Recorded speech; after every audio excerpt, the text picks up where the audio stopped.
Bienvenue à Bruxelles, bienvenue au Parlement européen pour un numéro spécial du Bar de l'Europe.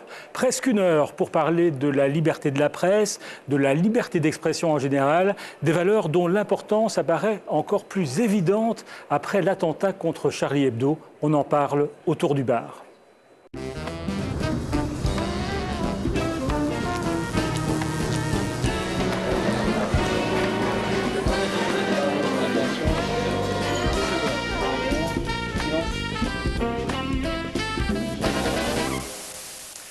Bienvenue au Bar de l'Europe, un bar un peu spécial. Plusieurs personnalités vont s'y accouder successivement. On va recevoir tout à l'heure Martin Schulz, c'est le patron ici, le président du Parlement européen.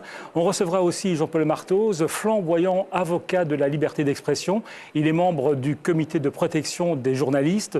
Pierre Kroll aussi, caricaturiste, cheville ouvrière de Cartooning for Peace, et un autre dessinateur remarquable qui s'appelle Ali Ferzat, extraordinaire Ali Ferzat. Il est syrien et on lui a brisé les mains pour tenter de lui faire comprendre qu'il devait arrêter de faire des dessins dérangeants. Il dessine toujours. Et pour commencer, je vous présente Salima Rezali. Vous êtes algérienne. Vous avez dirigé dans les années 90 le journal La Nation qui a été empêché de paraître. Vous avez obtenu en 97 le prix Sakharov du Parlement européen, un prix qui récompense la liberté de penser, une liberté qu'il est toujours difficile d'exercer dans votre pays. Je crois qu'elle est toujours difficile à exercer dans le monde. Et comme mon pays fait partie du monde, c'est particulièrement difficile, d'une manière différente de la difficulté qu'on connaissait dans les années 90, où on savait... Oui, c'était les années noires, les années du terrorisme. Voilà, terrorisme, terreur d'État, tout ce que la guerre entraîne. Donc à l'époque, on avait peur de mourir. Maintenant, quand on a peur, on a surtout peur de se tromper, pour certains, et pas du tout peur de se tromper pour d'autres. Et donc maintenant, il faut avoir peur en tant que journaliste, et il faut avoir peur pour ce métier aussi. Qu'est-ce qu'il est en train de devenir dans un monde très complexe, très confus et très brutal. Alors Louis Michel, vous êtes député européen, ex-commissaire européen au développement, ex-ministre belge des Affaires étrangères. Le prix Sakharov décerné par le Parlement européen revient très souvent à des journalistes. C'est parce que la liberté de la presse est une valeur fondamentale de la démocratie. Mais je pense que c'est une valeur absolument indispensable. Il est évident qu'on ne peut pas imaginer un système démocratique sans une liberté absolue de la presse et des journalistes, même si je sais bien évidemment que ça n'est pas facile à maîtriser. Mais il est évident qu'il n'y a pas de démocratie sans liberté de la presse, sans liberté d'expression, sans liberté d'opinion. Et puis c'est aussi une sorte, je dirais, de garde-fou vis-à-vis du politique. Il est évident que le politique qui ne se sent jamais inquiété ou qui ne se sentirait jamais embarrassé ou qui ne se sentirait jamais obligé de se défendre ou de défendre dans le fond son argumentation, c'est un politique évidemment qui ne sert pas la démocratie parce qu'il serait engoncé dans une sorte de bonne conscience de lui-même. Ça, c'est pas la démocratie. Défendre les journalistes, c'est pas simplement du corporatisme, Salima Rezali. Non, absolument pas. Mais il faut savoir aussi défendre les journalistes, c'est aussi défendre l'exercice du métier en tant que tel, c'est-à-dire celui qui consiste à accéder à l'information, à la vraie information et à l'amener vers la société pour qu'elle débatte en connaissance de cause. Donc il ne s'agit pas que défendre le journaliste en tant que personne, c'est en tant que personne exerçant un métier.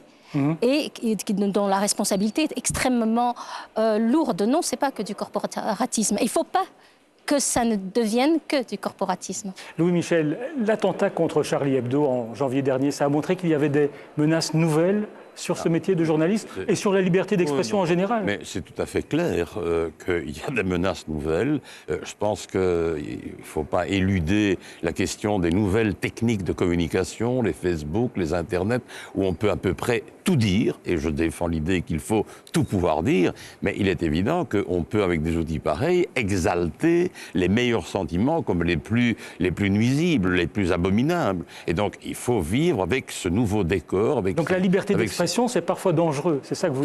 Ça peut en tout cas conduire, évidemment, à des effets tout à fait dramatiques, bien entendu.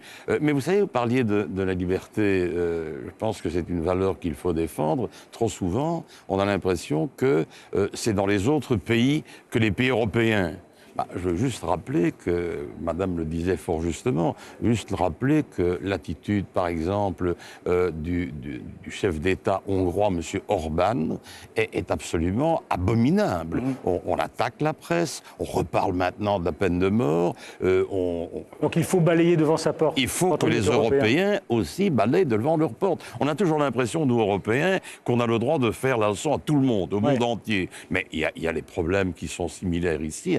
On pense qu'il n'y a qu'en Russie. Bien entendu, on pense qu'il n'y a qu'en Russie. Il faut un peu suivre ce qu'a fait M. Orbán et sa majorité pour se rendre compte qu'il est en contravention dans plein de sujets, avec même les textes des traités. C'est ce que j'ai appelé d'ailleurs la tyrannie majoritaire.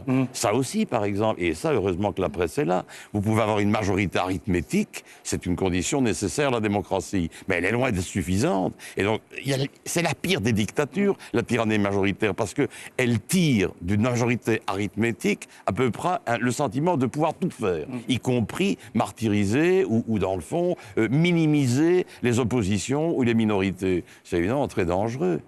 Alors, revenons à Charlie Hebdo. On a parfois l'impression que c'est la religion qui tue. En tout cas, là, on la pointe du doigt. Est-ce que ça, c'est pas dangereux, Salima Rezali ? Écoutez, personnellement, je ne pose pas Charlie Hebdo comme étant un événement exceptionnel dans le lot des horreurs qu'il y a eu, notamment vécues par les journalistes. En fait, il a ému parce qu'il a touché des journalistes occidentaux. Je ne sais pas si c'est pour ça ou si parce qu'il y a eu une opération médiatique et qu'aujourd'hui, la communication est un instrument de puissance aussi. Nous, on a perdu en Algérie, on a eu un hebdomadaire qui a été complètement décimé en Algérie dans les années 90. Ça n'a pas bouleversé grand monde. Et il y a eu 17 journalistes qui sont morts pendant les bombardements de Gaza. Et ça non plus, ça n'a pas fait... donc il y a... je suis d'accord avec vous, monsieur, concernant la dictature majoritaire et des majorités, mais il y a aussi des dictatures de puissance, tout simplement. Quand vous avez les moyens de démultiplier votre message, ce n'est pas la même chose que quelqu'un dont le message ne sera entendu que par une poignée de gens. Donc la religion tue, l'argent tue, la puissance mise au service de la domination tue.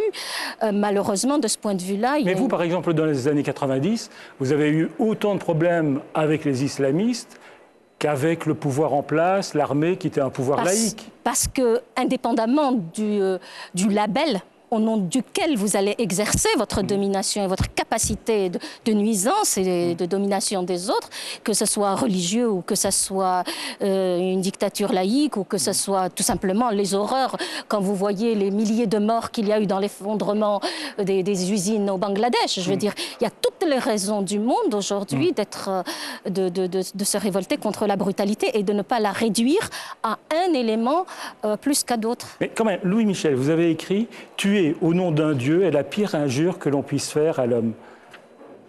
Je crois que oui. Parce que la religion, en fait, elle est là, dans le fond, pour nous rappeler, pour faire référence en permanence à la notion du bien et du mal. Et donc, tuer au nom d'un Dieu, c'est ne plus avoir qu'une seule référence, qu'un seul référent. C'est évidemment dramatique, c'est quelque chose d'abominable et c'est contraire à ce que j'appellerais la nature la plus noble de l'être humain. Est-ce que ce n'est pas dangereux de pointer la religion alors qu'il y a des pouvoirs laïques qui sont aussi... Moi, je suis de ceux, moi je suis un laïc et je suis un libre exaministe, mais je suis de ceux, je n'arrête pas de dire ça très souvent lors de mes conférences, je suis ceux qui pensent que, je dirais, le débat ou l'interrogation ou le questionnement existentiel serait beaucoup moins riche et sans doute beaucoup moins intéressant s'il n'y avait pas de religion. Je pense que la religion est un adjuvant à la recherche sur soi, au questionnement existentiel, etc. Le problème, c'est quand une religion finit par être totalement intolérante et finit par être, dans le fond, despotique. Et finit surtout par donner le sentiment qu'il n'y a que cette vérité-là, qu'elle a le monopole de la vérité. Ça c'est totalement antinomique avec la démocratie, avec la tolérance, avec l'ouverture aux autres, avec le respect de l'autre. Il y a un mot que je trouve qui est vraiment très important, c'est la question du respect. Dans le débat que vous ouvrez, il y a quand même de ça avec Charlie Hebdo. Bien sûr, nous étions tous Charlie, d'accord, mais la question qu'on peut se poser, vous l'avez posée en commençant d'ailleurs, est-ce que la liberté peut tout admettre ? Ça, moi, je ne réponds pas à cette question-là. Mais pour ce qui me concerne, je me garde quand même d'avoir assez de respect pour la pensée ou la foi de l'autre que pour ne pas en faire un objet, disons, d'embarras pour l'autre. Ça peut aussi devenir une forme d'oppression, une forme je dirais, d'harcèlement, ça. Parce que mettre quelqu'un qui ne pense pas comme nous mal à l'aise, ça ne fait pas partie de ma culture, ça ne fait pas partie de ce que je crois être bien pour avoir une société ouverte et harmonieuse. On va parler de Raif Badawi. Raif Badawi est un blogueur en Arabie Saoudite qui réclame plus de liberté dans le pays, la liberté religieuse notamment. Il a été condamné en 2012 à 10 ans de prison et 1000 coups de fouet. Avant d'aller plus loin, on va regarder cet appel lancé par sa femme qui vit aujourd'hui en exil au Québec. Salam alaikum. أنا إنصاف عمري 35 سنة. جيت من السعودية. لدي 3 أطفال نجوى وتراد ومريم. زوجة معتقل الرائف رائف بدوي المعتقل من 2012. زوجي أنشأ موقع إلكتروني يعبر فيها عن رأيه ويمارس حقه الطبيعي في التعبير عن رأيه، وهذا ما اعتبرته السعودية جريمة ولا زال يعاقب عليها إلى الآن.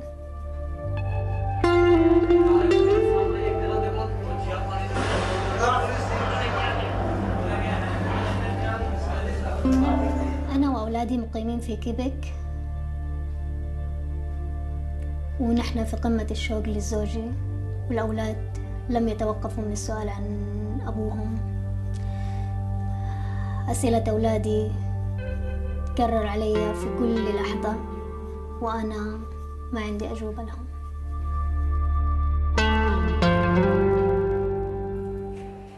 Et je signale que Raif Badawi a reçu le prix de la liberté de la presse décerné conjointement par Reporters sans frontières et TV5 Monde en 2014. Et il a été l'objet d'une résolution ici au Parlement européen, une résolution demandant à l'Arabie saoudite sa libération. Et vous étiez d'ailleurs à la base de ce texte, Louis-Michel. Oui, parce que je pense que c'est le rôle du Parlement européen d'être une caisse de résonance, d'être une sorte de témoin planétaire de ce qui ne peut pas être accepté quand on défend les valeurs de l'Union européenne et les valeurs de liberté, de tolérance, de droits de l'homme, de droits humains, de démocratie, de liberté d'expression, de liberté d'opinion. Et il est évident qu'il y a là un cas manifeste d'obscurantisme grave et donc c'était tout à fait dans la mission du Parlement européen de réagir. J'ajoute d'ailleurs que parfois on a un peu l'impression que ça ne sert à rien. Moi, j'observe quand même que quand le Parlement européen vote des résolutions, c'est quand même assez rare que ça n'indispose pas ceux que cela vise. Et il arrive quand même assez fréquemment que leur sort s'améliore. Alors, évidemment, ça n'est pas un levier absolu, mais c'est en tout cas une voie. La voix du Parlement européen est une voix qui porte, indiscutablement. Ça sert à quelque chose, selon vous, Salima Rezali, des appels, des résolutions du Parlement européen quand il y a une résolution contre l'Algérie, par exemple Indéniablement. Est-ce qu'à Alger, indéniablement, à condition qu'on ne défasse pas d'une main ce qu'on fait de l'autre. Je me rappelle parfaitement que moi, quand j'ai reçu le prix Sakharov en 97, et quelques semaines plus tard, il y a eu une mission d'Européens et de parlementaires européens. C'est le cas en Arabie Saoudite, résolution du Parlement européen contre l'Arabie Saoudite, et puis des dirigeants comme François Hollande vont signer des contrats. Absolument, absolument. Ouais. Ou même nous, en tant que presse et en tant que médias, qui répercutons les discours complètement irréel et irréaliste du pouvoir de la famille Al Saoud sur leur devoir de protéger la démocratie ou la légitimité. Donc il y a un peu de cynisme des hommes politiques. Je pense, je ne sais pas, ça dépend des caractères. Parfois il y a de la légèreté, parfois il y a des contradictions qui ne sont pas induites seulement par les personnes, qui sont induites par la situation.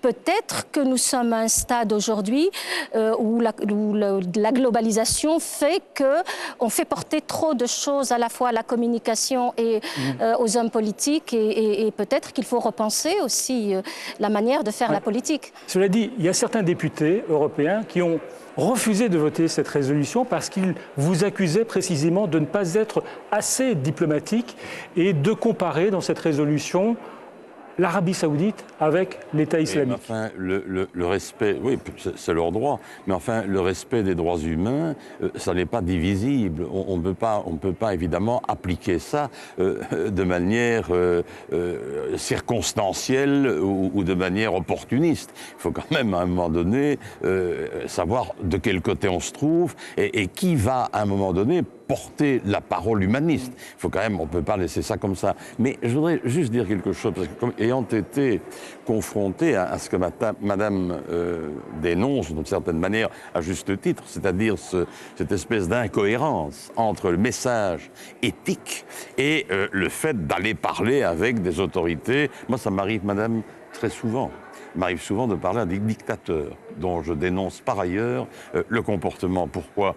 Tout le monde sait bien que je suis très impliqué dans des médiations en Afrique. Alors le gros problème du politique, c'est quoi ?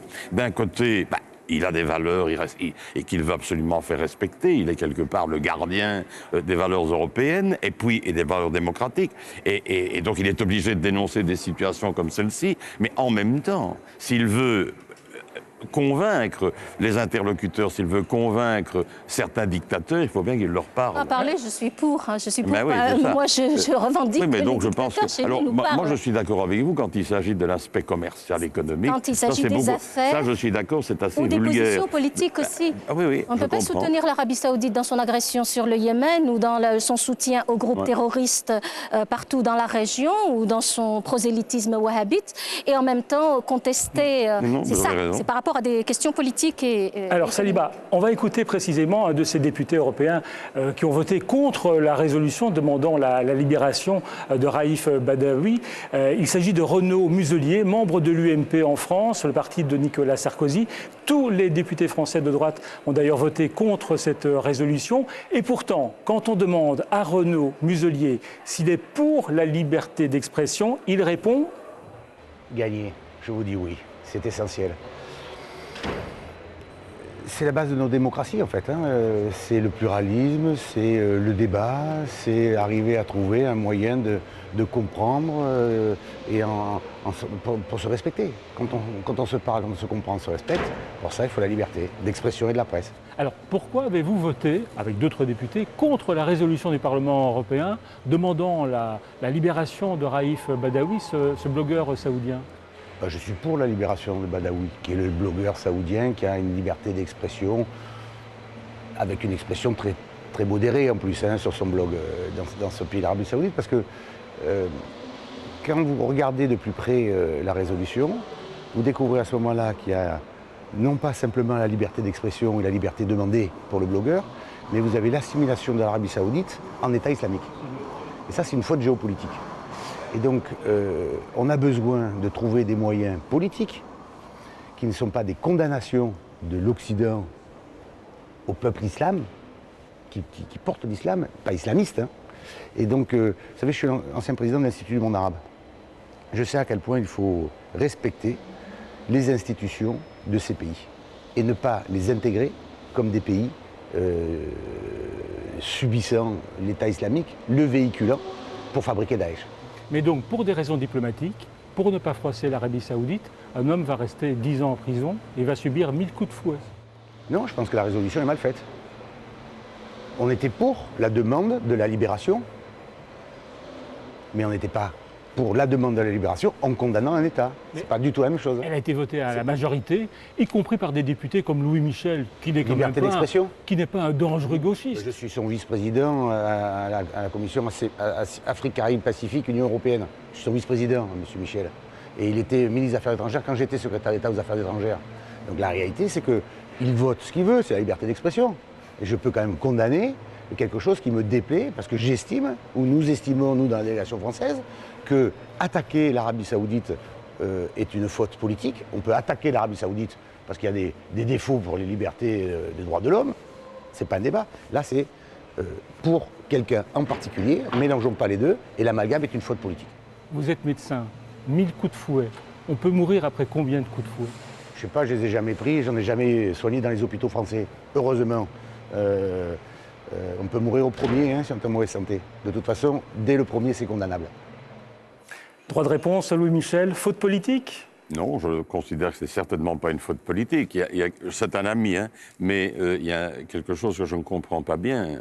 On peut défendre la libération de M. Badaoui, on peut considérer que c'est une atteinte aux droits de l'homme, mais on ne peut pas dénoncer ceux qui sont les auteurs, évidemment, de cet acte ou de cette action absolument scandaleuse. Je pense que voilà, c'est tellement évident, c'est impossible d'ailleurs pour dénoncer sans indiquer que... Ah bien sûr que je persiste et signe, ça va de soi. Salima Rizali, est-ce que les blogueurs ne font pas peur aujourd'hui, peut-être plus même que certains journalistes à certains régimes, peut-être parce qu'à tort ou à raison, on attribue aux blogueurs, on attribue aux internautes une responsabilité dans le déclenchement des printemps arabes? Absolument, je pense que c'est probablement de manière abusive d'ailleurs qu'on a prétendu que c'était les réseaux sociaux et les blogueurs, etc., et Facebook qui avaient été la cheville ouvrière et le déclencheur majeur de ces printemps arabes. Effectivement, il y a une phobie et chez des régimes qui étaient déjà autoritaires avec toutes les formes de liberté d'expression. Mais c'est vrai qu'il y a une crispation autour de ce que font les blogueurs. Et aussi, il y a chez les blogueurs, aussi, il faut le dire, peut-être parce que je défends ma chapelle en tant que journaliste, mais le citoyen, quand il prend cette arme de la communication et qu'il se jette dedans, ne sait pas toujours que parfois il se met en danger, pas seulement d'être réprimé, mais de ne même pas pouvoir être défendu par la justice parce que effectivement c'est un métier communiquer.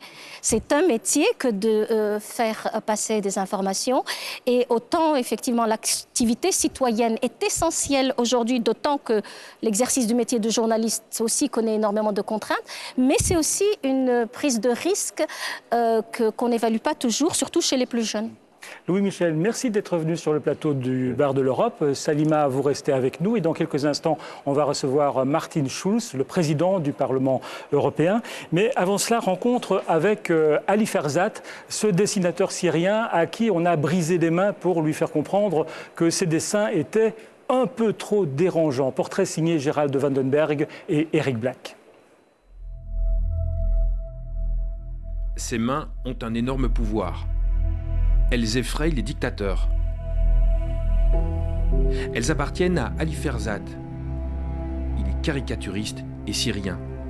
Et il s'en est pris régulièrement à Bachar el-Assad, le tout-puissant président syrien. Une audace qui, en août 2011, a failli lui coûter très cher. Les agents des services secrets du président vont lui briser les mains. Ils étaient cagoulés. Ils m'ont dit « on va te briser les doigts. Tu ne dessineras plus jamais ». Et ils m'ont frappé avec les matraques qu'ils utilisent pour disperser les manifestants.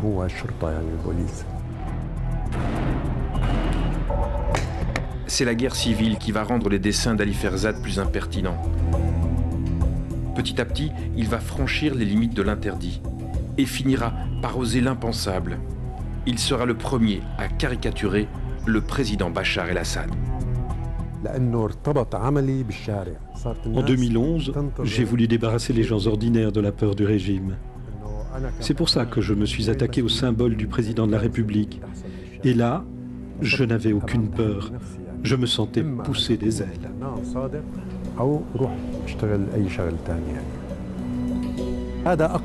C'est une arme redoutable, c'est beaucoup plus puissant qu'un tank ou un missile. Et la meilleure preuve, c'est que j'ai pu secouer les bases du pouvoir à tel point qu'il s'est senti provoqué et qu'il a répliqué. Mais en janvier 2015, cette confiance dans la force du dessin va être ébranlée. Ce sont les attentats de Charlie Hebdo à Paris. La preuve que l'on peut mourir pour un dessin.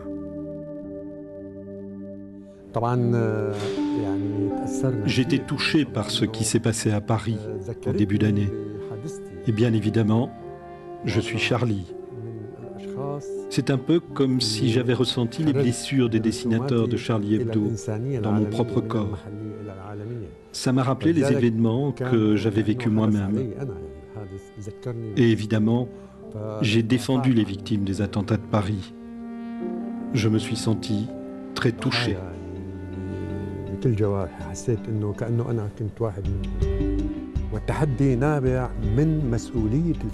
Pour moi, le dessin n'est pas qu'un art.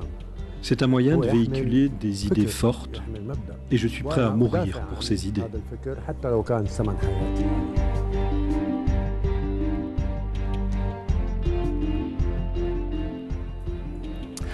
Martin Schulz, vous êtes le patron ici, vous êtes le président du Parlement européen et vous connaissez bien Ali Ferzat. C'est vous qui lui avez remis le prix Sakharov en 2011. D'abord, question très simple, pourquoi lui? C'était mon prédécesseur qui l'a remis le prix, mais j'étais présent en tant que président du groupe socialiste à l'époque. Non, c'est un homme pas seulement courageux, c'est quelqu'un qui représente une des vertus les plus importantes de résister contre la menace, même en sacrifiant la propre vie. Ce sont des gens j'admire du fond de mon cœur. Et vous pensez que c'est une protection, un tel prix, quand on l'attribue à une personnalité comme lui?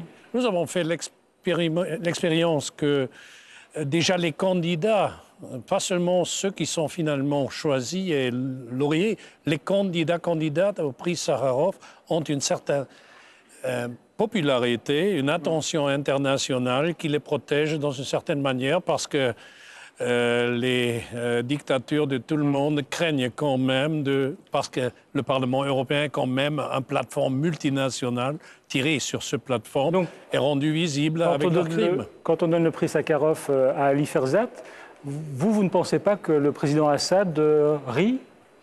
Certainement pas. Il a raison. Ce qu'il a dit là, le crayon, c'est quand même une arme assez puissante. Une protection ou pas, un tel prix, Salima Rezali? Vous qui avez reçu ce prix, est-ce que ça a changé quelque chose, par exemple? Est-ce que vous avez senti qu'effectivement, les autorités d'Alger vous regardaient avec un peu plus de respect, vous ménagez un peu plus? Je ne sais pas, de respect, mais indéniablement, avant même la protection, ça légitime un propos, c'est très important. Et c'est pour ça que personnellement, avec toute la compassion que j'ai pour Ali Ferzat, il y a effectivement le crayon, c'est une arme, l'expression, c'est une arme. Personnellement, ce que j'ai voulu de mon expression pendant toutes les années de la guerre civile en Algérie, c'est que ça soit un instrument pour construire quelque chose. Je crois qu'il ne faut pas perdre de vue que nous sommes là pour alerter sur des situations et que ce à quoi nous aspirons, c'est mettre un terme aux situations les plus compliquées. Et je crois que par rapport à la Syrie, il est terrifiant. C'est terrifiant ce qui se passe dans ce pays. Et si la dictature d'Assad en porte une responsabilité majeure avant les dérapages dans le terrorisme de masse, je crois que l'absence d'une communauté internationale soucieuse de résoudre les conflits et pas seulement d'intervenir dans les conflits a beaucoup pesé pour que ce conflit dramatique se prolonge. Situation terrible en Syrie, Martin Schulz. En même temps, aujourd'hui, on entend beaucoup de responsables politiques et des députés européens dire qu'il faut renouer le dialogue avec Bachar al-Assad. Est-ce que pour des raisons diplomatiques, aujourd'hui, vous hésiteriez à donner le prix Sakharov à quelqu'un comme Ali Ferzat, en disant il faut peut-être faire attention, il faut ménager... Non, je crois certainement pas. Ça joue dans le processus de décision pour choisir le prix Sakharov. Ça ne joue pas un rôle. En ce qui concerne Assad, notre problème, c'est pour le moment, il n'y a aucune solution avec lui. Malheureusement, il n'y a pas de solution sans lui. C'est un peu notre problème. Et ça, c'est cynique. Si on a quelqu'un qui est un criminel de guerre, mais à l'autre côté, on ne trouve la paix qu'avec lui. Nous avons vu ça au Soudan, par exemple, où on a un homme qui était sur la liste pour la Cour internationale de la Haye. Monsieur Bachar... c'est pas coïncidence, hein, la proximité des noms. Bachir. Bachir. On a finalement accepté quelque chose qui était contre l'intérêt international, mais qui était un soulagement pour les gens qui souffrent sur place. Donc, difficile à donner une réponse là, mais au moment, nous ne sommes pas encore là. Au moment, il faut trouver une formule pour un cessez-feu. Ça, c'était déjà un progrès. Ah, la diplomatie, c'est un sujet qui vous titille, hein, Salima Rezali. Est-ce que vous avez une question à poser à ce propos à Martin Schulz? Oui, je crois. Enfin, j'en ai plusieurs, mais au moins une précisément sur ce grand absent de ce début du XXIe siècle, qui est la diplomatie précisément. Et dans les conflits tels que nous les voyons dans la région où je vis, et puis depuis les printemps arabes, c'est terrible que l'Europe aurait pu, et c'était dans son intérêt, de jouer les solutions diplomatiques et non pas l'appui à un camp ou à un autre. Et malheureusement, on ne l'a pas beaucoup entendu, et même à titre particulier, des États européens ont beaucoup contribué à ajouter de l'huile sur le feu. Et c'est très, très dommage, parce que je pense que c'est à la limite géographiquement, entre des puissances globales qui ont chacune leurs talents et leurs atouts particuliers, le talent de l'Europe aurait été, et son intérêt aussi, qu'elle joue la carte de la diplomatie, appuyer les efforts de paix partout où c'est possible. Et je pense que c'est toujours possible quand il y a un acteur puissant et aussi divers que l'Europe qui s'implique. Je comprends tout à fait le sens de votre question et de vos observations. À l'autre côté, je vous en prie de regarder un moment aussi la réalité au début du XXIe siècle. Le monde du XXe siècle était différent. Surtout dans le temps de bipolarisme, il y avait un certain ordre.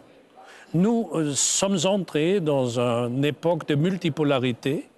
Il y a plusieurs puissances qui jouent un rôle. Et à l'autre côté, le monde est devenu plus interdépendant et plus hétérogène. On parle de printemps arabe, mais les développements étaient très hétérogènes entre l'Égypte, la Libye, la Tunisie, en Algérie ou au Maroc. On ne peut pas dire, c'est tout pareil, c'est très hétérogène. Ça veut dire les réactions avec un outil diplomatique cohérent est aussi pas possible. Et à l'autre côté, il ne faut pas sous-estimer que la diplomatie, quand même, est là et fonctionne. Je vous donne un exemple. Si l'Union européenne arrive à un accord concret avec l'Iran sur l'armement nucléaire, après un processus de 12 ans, on évite peut-être une guerre régionale avec ça. Et je vous dis, ça c'est sous-estimé. C'était Lady Ashton qui a sans arrêt négocié. Si c'était un ministre des Affaires étrangères d'un État national, il était déjà proposé pour le prix Nobel. Mais c'était l'Union européenne, c'était Lady Ashton. Donc ça, je trouve aussi inadmissible. Vous avez raison, on n'est pas là où il fallait, on n'a pas encore les réponses nécessaires, mais on n'est pas tout à fait absent. Alors on est un peu dans une période de transformation où, j'avoue, l'Union européenne n'a pas encore les réponses définitives, mais il n'est pas vrai que nous sommes inexistants. Martin Schulz, revenons à la liberté d'expression, la liberté de presse. On pointait tout à l'heure des situations en Syrie, en Arabie Saoudite. Mais est-ce qu'il ne faut pas balayer devant sa porte? On en parlait tout à l'heure avec Louis Michel. Il y a quand même des pays en Europe qui inquiètent. Je pense à la Hongrie notamment, où on voit que Viktor Orban essaye de contrôler l'information. Ça vous fait peur? Vous avez tout à fait raison, mais comme vous l'avez dit, je suis le patron ici. Ça, c'est le lieu ici où on le discute. Vous savez très bien, comme quelqu'un qui travaille régulièrement ici, que le lieu européen où Viktor Orban est interpellé, où il a, à mon invitation, adressé la plénière dans un débat, vous vous rappelez, assez animé, c'est le Parlement européen. Nous sommes le lieu de la démocratie européenne où même des gens comme Viktor Orban sont obligés de donner des réponses à des questions qui sont comme les vôtres, des questions de préoccupation, qui expriment certaines préoccupations. Je me souhaiterais de temps en temps que le courage du Parlement européen sera reflété par les gouvernements nationaux qui siègent ensemble avec M. Orban à l'autre côté de la rue, au Conseil. Et je vous encourage, vous, les journalistes, à déposer ces questions aux chefs des gouvernements lors des debriefings après les Conseils européens. C'est toujours très marrant. Après le Conseil européen, on me pose la question à moi sur Orban. Pourquoi pas aux chefs des gouvernements qui ont, pendant des horaires, siégé avec Viktor Orban? Pourquoi pas à eux? Merci Martin Schulz d'être venu au Bar de l'Europe. Merci à Salima Rezali d'avoir été présente également. Et on va accueillir deux autres invités. Mais tout d'abord, voici un extrait de la bande-annonce d'un film consacré aux caricaturistes, les fantassins de la démocratie, film soutenu par Cartooning for Peace. Bande-annonce. Cartoon is a visual metaphor. It isn't just news, it's a warning. Tous ici, on pense en images. Notre vraie première langue, c'est pas l'arabe, c'est pas le français, c'est pas l'anglais, c'est l'image. Un dessinateur de presse est avant tout un provocateur. Nous, on n'est pas des politiciens. I have a dream. On n'est pas payé pour régler les conflits. Og jeg har så lavet denne her såkaldte Mohammed-tegning. Men først og fremmest var det jo terrorismen. Ça n'existe pas un dessin qui blessera personne. Ça n'existe pas. Being the coward that I am, I didn't put my name on it. Voilà, et je vous présente Pierre Kroll. Vous faites partie de Cartooning for Peace. Vous êtes caricaturiste, notamment pour le quotidien belge Le Soir. Vous êtes un fantassin de la démocratie ? Ouais, j'aime pas beaucoup cette comparaison guerrière, parce que j'ai jamais pensé faire le métier de soldat, quoi. Un fantassin, c'est quand même ça. Moi, je ne suis pas au front tous les jours et je n'ai pas d'arme à part mon crayon et ma gomme, même si Ferzat dit que c'est une arme bien utile. Donc, j'aime pas trop la comparaison. Et puis, en Belgique, je suis quand même un peu plus tranquille que Ferzat en Syrie, évidemment. Cela dit, je comprends évidemment le titre de ce film. C'est vrai qu'on s'est retrouvé un peu, malgré nous, au front de la défense de la liberté d'expression, parce que, en quoi est-ce que le cartoon, est-ce que le dessin est particulier? Je dirais une chose qu'on n'entend pas dire souvent, c'est parce qu'il utilise souvent l'humour. Et que l'humour, par rapport à tout ce qui se veut imposer des vérités, c'est une des choses qui dérange vraiment le plus. Jean-Paul Marthoz, vous êtes journaliste, auteur de L'éthique de la dissidence et correspondant en Europe du CPJ, c'est le comité de protection des journalistes. Est-ce qu'on peut parler aujourd'hui d'une menace particulière sur les caricaturistes ? Oui, dans le fond, on sort un rapport en fait au CPJ et on a vu que au cours de ces dernières années, il y a vraiment dans un certain nombre de pays une focalisation sur les caricaturistes. Et c'est vrai que ça ne touche pas seulement ceux qui dessinent Mahomet, en fait, c'est aussi une espèce de répression contre des dessinateurs qui s'en prennent à l'État, qui s'en prennent aux dirigeants, qui s'en prennent à leur ego d'une certaine manière, parce que, comme le disait Pierre Kroll, l'humour met en exergue d'autant plus, finalement, cette suffisance de certains gouvernants, comme par exemple en Malaisie, comme par exemple au Venezuela ou en Équateur. Donc c'est vraiment une forme de journalisme qui a l'art d'indisposer les suffisants, les dictateurs. Dessiner, c'est parfois plus dangereux qu'écrire. Ça peut être plus dangereux qu'écrire parce qu'une certaine manière, il y a une puissance dans le dessin que parfois la plume n'a pas et que ça dépasse en fait les frontières, le langage, les langues, ça dépasse aussi l'illettrisme. Donc c'est répandu maintenant par les réseaux sociaux. Donc c'est vrai que la caricature a pris une dimension considérable et devient réellement pour les dictateurs, les autoritaires, les islamistes ou les intégristes de toute religion devient réellement une menace, est perçu comme une menace. Mais Pierre Kroll, vous disiez je ne suis pas en Syrie, je suis en Belgique, mais est-ce qu'il y a quand même un avant et un après Charlie Hebdo ? Est-ce qu'il y a des questions que vous vous posez aujourd'hui que vous ne vous posiez pas avant le 7 janvier ?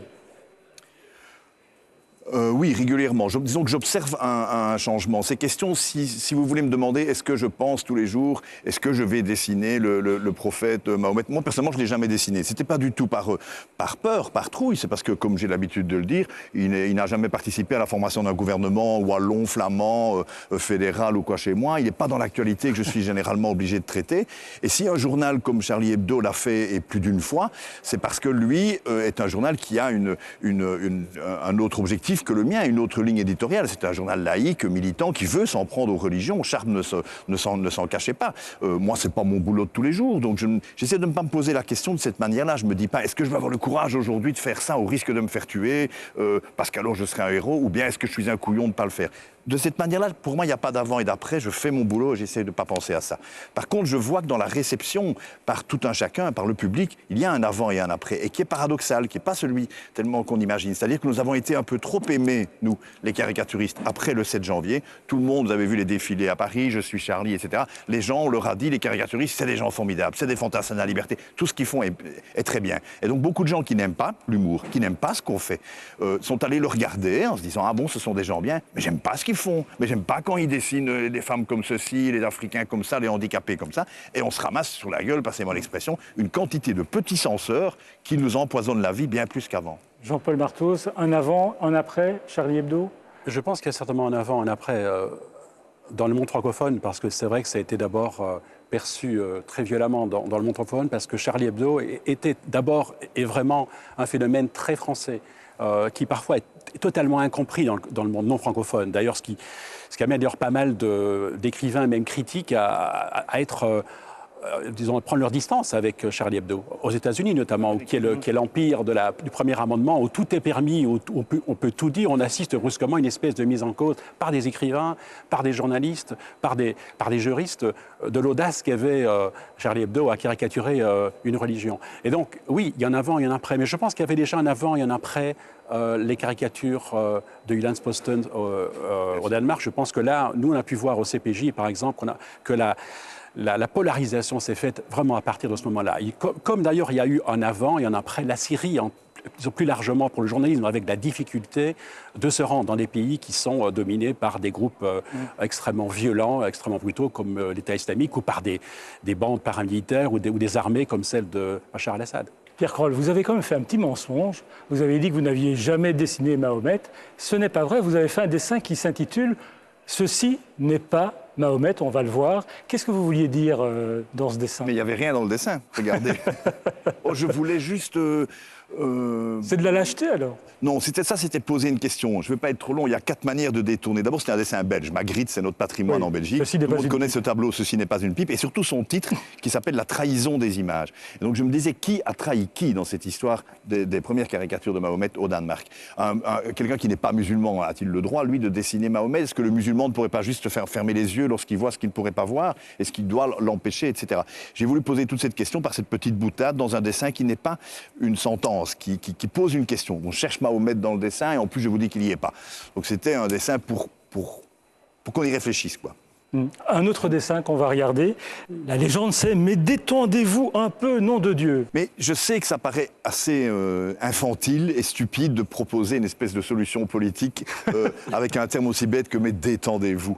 Mais détendez-vous, ça ne veut pas dire pour moi faites des sudoku, regardez le football à la télé. Est-ce qu'on ne peut pas parler de toutes ces questions sans un fusil braqué, sans un... Vous savez, cette tension, on la sent maintenant au fait que je ne peux pas dessiner ces jours-ci, dans la presse belge, on parle des avantages fiscaux, des diamantaires anversois. Eh bien, la plupart des diamantaires anversois sont des juifs racidiques, habillés comme vous savez. Si je dessine ça, je me fais immédiatement traiter d'antisémite. Je me fais immédiatement dire, qu'est-ce qu'il a voulu mettre dans le dessin? Qu'est-ce qu'il a voulu mettre? La religion, c'est devenu un problème pour les caricaturistes. Je vous dirais plus précisément le sacré que la religion. Le sacré a toujours été un problème pour tous les caricaturistes et c'est peut-être leur fonction de le chatouiller tout le temps, le sacré. Vous savez, essayez de faire un dessin en ce moment en Turquie sur le génocide arménien. Je crois que ce ne sera pas facile à faire. Et au Venezuela, c'était pas facile avec Chavez, ce n'est pas beaucoup plus avec Maduro. Le sacré a un problème avec l'humour. C'est ça, le sacré, ce n'est pas nécessairement le religieux. Non, mais je pense aussi qu'il y a vraiment en fait une obsession dans certains milieux de parler toujours de blasphème, par exemple. Mais le blasphème est très rare, finalement. Dans un certain nombre de pays autoritaires qui ont une religion d'État, la personne qui parle calmement, respectueusement, mais de manière critique d'une religion, de la religion officielle, il est condamné aussi. Donc je pense qu'il faut faire attention de parler de la religion et du journalisme ou de la liberté d'expression de la religion en parlant seulement d'une expression qui est très caricaturale de la religion ou très brutale de la religion, allant jusqu'à une forme de blasphème. Moi, personnellement, je pense que la liberté a toujours commencé par une forme de blasphème et que si on a aujourd'hui dans nos pays la possibilité de pouvoir s'exprimer à l'égard de toute une série de dogmes, c'est grâce précisément au combat qui a été mené de manière très difficile, d'ailleurs contre d'abord l'Église catholique, et qu'on bénéficie de cela. Donc voilà, il y a cet aspect-là. Mais je pense qu'actuellement, peut-être plus que le blasphème sur lequel on se focalise, il y a dans pas mal de pays du monde l'impossibilité de parler de manière critique et rationnelle de la religion officielle. Et je pense que c'est peut-être ça le vrai problème. Alors, sur votre blog, vous semblez exprimer une espèce de grand regret de constater que d'un côté, les Occidentaux, le Parlement européen, par exemple, condamnent l'Arabie saoudite, soutient Raif Badawi, et d'un autre côté, eh bien, ces mêmes responsables occidentaux défilent à Riyad pour signer des contrats. Hein, François Hollande, il y a quelque temps. Ça, pour vous, c'est quelque chose de désespérant? Non, pas vraiment. Non, parce que je pense que les seuls combats qui valent la peine d'être menés, c'est ceux qu'on est sûr de perdre. Alors, je suis dans le bon combat. Et donc, moi, je crois qu'il y a une tension normale dans le monde tel qu'il est, entre l'éthique qu'on veut défendre, et tout à l'heure M. Louis Michel l'a bien exprimé, et les intérêts d'État. Moi, je ne suis pas quelqu'un qui va dire « n'allez pas vendre un certain nombre de choses à des dictateurs ». C'est hostile à certaines armes ou à des instruments de torture, évidemment que oui. Mais en général, je pense qu'il y a un équilibre à avoir. Ce qui me gêne profondément, c'est l'espèce de « je vous embrasse sur la bouche » que certains chefs d'État ont lorsqu'ils se rendent dans des pays absolument peu respectables. Alors que quelques jours plus tôt, ils vont défiler sur les grands boulevards à Paris en proclamant leur adhésion à la liberté, à la laïcité. Ça m'agace. L'esprit de « je suis Charlie » est en train de s'effriter? Pas vraiment. Je pense oui, de toute façon, il y a peut-être une ambiguïté dans ce que voulait dire « je suis Charlie ». Ce qui se passe aussi, c'est que dans nos propres démocraties, un certain nombre de personnes qui disent « je suis Charlie » sont en train d'accepter aujourd'hui un certain nombre de mesures au nom de la lutte antiterroriste. Et bon Dieu, je crois qu'il faut vraiment lutter contre le terrorisme, mais d'accepter un certain nombre de dérives, de tolérer un certain nombre de glissements qui permettraient à des États démocratiques d'aller trop loin dans la surveillance, par exemple. La France par exemple, vient d'adopter, je pense que la loi qui est adoptée à l'Assemblée nationale contient des dangers, et je ne suis pas le seul à le dire, c'est des personnalités extrêmement éminentes du monde du droit, de la politique, des personnages modérés disent attention, il y a des failles. Si jamais un gouvernement s'énerve, il peut utiliser un certain nombre de ces dispositions pour surveiller de manière absolument intolérable des citoyens qui n'ont rien à se reprocher. Je pense qu'il faut faire extrêmement... Mais par exemple, lorsque on se met à utiliser des algorithmes pour surveiller finalement la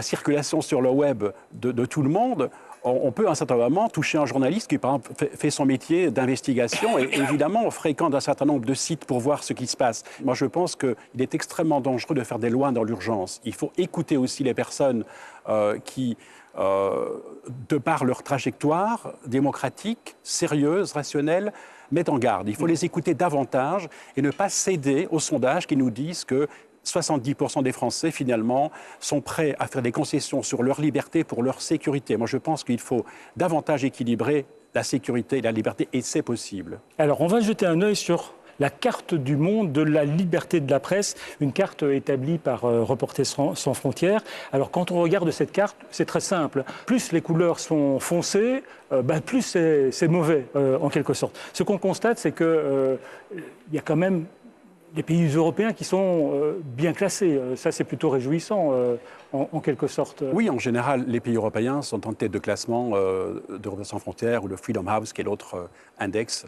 Et ils le méritent si on prend finalement des notions d'état de droit, de respect de la justice indépendante, des choses comme ça. Mais il y a quand même chez nous, et Louis Michel le disait tout à l'heure, il y a quand même un certain nombre de problèmes. Et je pense que l'Europe, si elle veut être si elle veut donner des leçons, doit être exemplaire. Or, on tolère depuis 5 années, à Budapest, par exemple, un gouvernement qui a imposé un certain nombre de lois qui sont réellement des lois qui portent atteinte à la liberté et à l'indépendance des médias. Or, malgré cela... on a beaucoup tapé sur la Hongrie. Oui, mais je pense que le problème, c'est que la Hongrie semble ne pas du tout se préoccuper des critiques dont elle est l'objet, en grande partie parce qu'elle bénéficie au sein de l'Union européenne d'alliés de gouvernements qui ont peur d'ailleurs que si on commence à s'occuper de la Hongrie, on pourrait s'occuper aussi de leurs propres affaires. Donc il y a cette espèce de souverainisme qui est contraire à l'esprit européen. Et même au Parlement européen, il y a des partis politiques le Parti populaire européen, par exemple, dont fait partie le Fidesz, le parti au pouvoir en Hongrie, qui protège. Et je pense que c'est une erreur. Sur ces questions-là, il ne faut pas de loyauté partisane. Il faut une loyauté par rapport aux valeurs que tout le monde partage ou prétend partager au sein du Parlement européen. Pierre Kroll, Cartooning for Peace, c'est une espèce de syndicat pour les dessinateurs en danger ? Non, ce n'est pas un syndicat. Disons que c'est j'appellerais plutôt ça un réseau. Donc c'est né après, effectivement, la première histoire des publications de caricatures du prophète Mahomet au Danemark, où on a compris à quel point ces choses étaient manipulées aussi, utilisées. Parce que quand vous parlez d'un avant et d'un après Charlie Hebdo, vous avez vu aussi l'attentat, enfin l'espèce de tentative possible d'attentat au Texas. On voit aussi maintenant que ceux qui voudraient foutre la merde, j'aime bien m'exprimer comme un caricaturiste, bon, ils savent très bien comment faire aussi, eux vont utiliser ces dessins-là comme ça, l'intention n'est pas toujours bonne, évidemment. Et donc, nous, on a pensé qu'il était bon qu'on se connaisse mieux, entre gens qui faisons ce métier partout dans le monde, dans des pays où il est plus ou moins facile de le faire, dans des pays où il est très difficile de le faire. Et de cette manière-là, on a effectivement une de nos actions qui consiste à faire connaître, comme le disait Martin Schulz à propos du prix Sakharov, dont nous mettons aussi un prix annuel d'ailleurs, nous avons aussi félicité Ali Ferzat. On met un peu un coup de projecteur, on fait connaître des dessinateurs de pays où ils ont beaucoup de difficultés, en pensant que ça leur fera du bien, que ces pays seront peut-être un peu plus bienveillants, moins malveillants à leur égard. On fait aussi beaucoup d'autres choses qui consistent à expliquer un peu le métier, le danger ou le non-danger des caricatures aussi. Parce qu'il ne faut pas avoir peur de toutes les caricatures. Moi, j'en fais 9 sur 10 qui sont de la chronique politique. Je raconte, c'est aussi le fantassin de la démocratie, je raconte la vie politique de mon pays et je la rends plus intelligible et plus marrante aux lecteurs. Et il y a des pays où on est tout simplement peu habitué à ça aussi. Pas simplement que c'est interdit, on est peu habitué. Très rapidement, Jean-Paul Barthoz, on a parlé des journalistes, on a parlé des blogueurs. Il y a un autre type de personnes qui s'expriment aujourd'hui, ce sont les lanceurs d'alerte comme Edward Snowden, qui ne sont pas des journalistes professionnels, mais qui ont un rôle aujourd'hui dans la société. Oui, ils font partie finalement du système d'information. C'est grâce à eux. C'est grâce notamment à ceux qui ont... un nouveau phénomène. C'est un phénomène qui n'est pas tout à fait nouveau. Il y en a eu à l'époque de la guerre du Vietnam. Et ils ont joué un rôle extrêmement important pour dénoncer des actes illégaux de la part du gouvernement démocratique. Je crois que c'est ça l'importance de leur présence. Il y a l'avantage aujourd'hui de possibilité, en raison du développement technologique à la fois d'Internet, on a accès à des quantités phénoménales d'informations qui permettent précisément à ces lanceurs d'alerte d'avoir un rôle considérable. On le voit dans LuxLeaks, dans SwissLeaks, on l'a fait avec Snowden, mais je pense que ça met en exergue un problème. Quelle est la protection dont pourraient bénéficier ces lanceurs d'alerte? Ça, c'est fondamental. Et il faut aussi qu'on réfléchisse finalement au fait que des gouvernements ou des administrations au sein d'États démocratiques, finalement, mènent des politiques qui sont illégales, comme vient encore de le reconnaître, par exemple, un tribunal américain à propos du programme de surveillance des conversations téléphoniques aux États-Unis. Donc je crois que c'est fondamental, c'est un phénomène important, mais ça met aussi en exergue la nécessité pour les États d'instaurer un système de contrôle beaucoup plus strict de leurs propres institutions. Merci Jean-Paul Barthoz, merci Pierre Kroll d'être venu vous accouder au bar de l'Europe. N'oubliez pas la liberté d'expression, sinon rien. À très bientôt.